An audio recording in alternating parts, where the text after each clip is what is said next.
Ako pala si Brian Labor, 32 years old, nakatira sa Davao del Sur, Digo City. Sa Quantum, i-confess ko sa inyo kung anong nangyari sa akin last year. Umuwi ako last August 31 dito sa Pilipinas na diretso sa hospital dahil may back pain injury.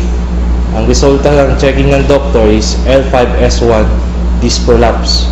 Advice for operation, pero hindi ako pumayag dahil marami na akong nalaman sa operation 50-50. So nangyari, nagtiis ako for therapy kung makaya pa sa therapy. Pero more than 2 months gumagamit ako ng steroids. And then on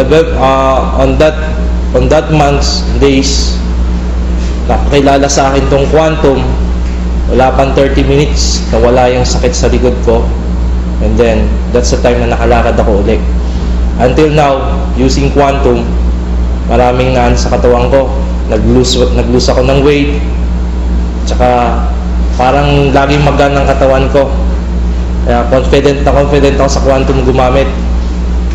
Kaya papasalamat ako sa Panginoon at saka sa Quantum na malaki ang natulong sa akin.